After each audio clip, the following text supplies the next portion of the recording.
Welcome to law बडी। आज हम बात करेंगे आर्टिकल 178, 179 और 180 ऑफ द इंडियन कॉन्स्टिट्यूशन के बारे में, जो स्पीकर और डिप्यूटी स्पीकर के इलेक्शन, रेजिग्नेशन, रिमूवल और इनके पावर्स के बारे में एक्सप्लेन करता है। तो चलिए शुरू करते हैं। आर्टिकल 178 कहता है कि हर स्टेट की लेजिस्लेटिव असेंबली अपने मेंबर्स में से एक स्पीकर और एक डिप्यूटी स्पीकर को चूज करेगी। जब भी स्पीकर या डिप्यूटी स्पीकर का पोस्ट वैकेंट हो जाता है तो असेंबली को तुरंत एक और मेंबर को इलेक्ट करना, उस पोजीशन को फिल करना होता है। मतलब स्पीकर और डिप्यूटी स्पीकर असेंबली के इलेक्टेड प्रिसाइडिंग ऑफिसर्स होते हैं, जो हाउस के फंक्शनिंग को स्मूथली चलाते हैं।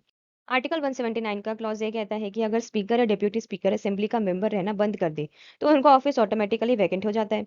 179 का क्लॉज भी कहता है कि स्पीकर अपना रेजिग्नेशन डिप्यूटी स्पीकर को एड्रेस करके दे सकता है और डिप्यूटी स्पीकर अपना रेजिग्नेशन स्पीकर को एड्रेस करके दे सकता है। 179 का क्लॉज सी कहता है कि स्पीकर या डिप्यूटी स्पीकर को असेंबली के मेंबर्स के मेजॉरिटी रेजोल्यूशन से रिमूव भी किया जा सकता है, लेकिन कंडीशन ये है कि ऐसे रेजोल्यूशंस को मूव करने से पहले कम से कम 14 डेज का नोटिस देना जरूरी है। ठीक है। Then we have proviso 1। Proviso 1 कहता है कि रिमूवल के रेजोल्यूशन के लिए 14 डेज नोटिस मैंडेटरी है। ठीक है, जैसे कि अभी मैंने आपको बताया।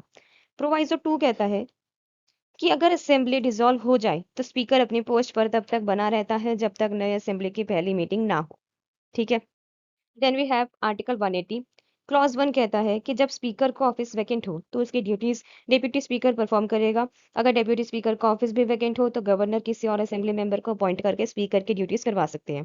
Then we have clause 2। ये कहता है कि जब स्पीकर किसी सिटिंग में प्रेजेंट नहीं हो तो डिप्यूटी स्पीकर उस सिटिंग का स्पीकर होगा। अगर डिप्यूटी स्पीकर भी एब्सेंट है तो रूल्स ऑफ प्रोसीजर के हिसाब से कोई और मेंबर या असेंबली का डिसीजन से कोई और पर्सन स्पीकर की तरह एक्ट करेगा। ठीक है। So this was simple and detailed explanation of Article 178 and 180 of Indian Constitution. If you found this video useful, do not forget to like, share and subscribe your Law Buddy for more such legal content. Thank you.